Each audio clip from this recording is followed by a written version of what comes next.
Monsieur Palussière Jean-Marie, l'approbation de la DM numéro 1. Oui, donc la première décision modificative pour le budget 2017. Donc on a consulté au cours de la commission finances du 7 septembre dernier. Depuis ce 7 septembre, donc, le don qui a été rajouté, qui était à 1232 une première fois. Par rapport aux documents que vous avez reçus, il y a également une nouvelle modification, puisque le don a été doublé depuis le document que vous aviez reçu pour la notice du Conseil. Ça reste les mêmes sommes globales de 260 400 € quand même en fonctionnement, c'est juste les transferts entre sections et l'emprunt qui sont ajustés pour équilibrer. Voilà, donc sur cette DM globalement, ce qu'on peut regarder rapidement, donc il y a une augmentation de crédit sur l'eau et l'assainissement suite à des... Il n'y a pas à l'écran. C'est pas à l'écran, non? Non, d'accord. Chacun ses documents. Sur la première ligne, il y a donc eau et assainissement, une augmentation importante due à des fuites sur plusieurs réseaux dans la commune.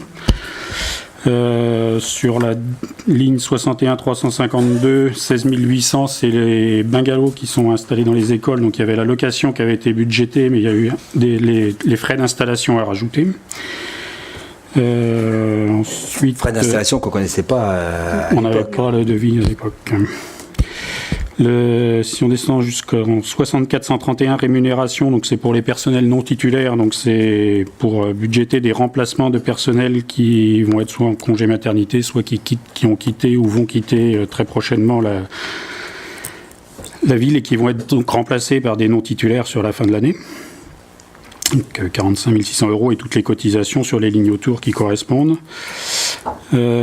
Pour les atténuation de produits, il y a 20 400 € de diminution sur FNGIR et une augmentation de 27 700 sur le fonds de péréquation. En fait, c'est deux fonds de péréquation entre les intercommunalités et les communes. Et donc, il y en a une, on n'est plus assujetti, mais par contre, on a une augmentation sur l'autre. Donc, on se retrouve avec 7 000 € de plus à verser, globalement. Et puis les dernières lignes, c'est des réécritures par rapport à des demandes de la trésorerie sur les lignes, l'opération de rachat de l'emprunt qu'on avait fait. Il y avait des choses qui avaient été faites qu'il a fallu annuler pour remettre sur une autre ligne budgétaire. Voilà un petit peu pour ce qui concerne les dépenses de fonctionnement. Est-ce que vous avez des questions particulières? Non, sur les dépenses. Ah oui, dépenses. Enfin, ah bah non, oui, exact. Mais il n'y a plus que des sommes des sommes modestes, on va dire. Où il apparaissent la ligne 6713 quand même, donc le don qui ne sera pas de 1235, mais de 2470. Ou 65, je crois. Voilà.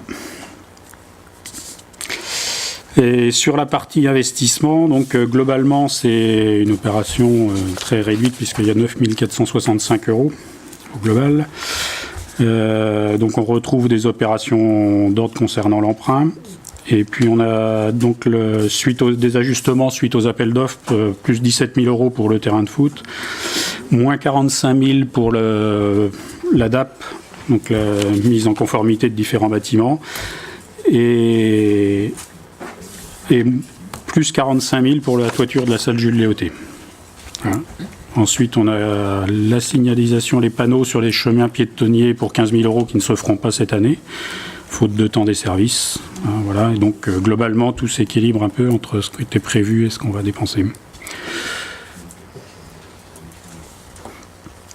Est-ce qu'il y a des questions, des précisions? Non? Donc, on passe au vote pour approuver cette EDM. Qui est contre? Qui s'abstient? Qui est pour? Qui est pour? Merci. Merci.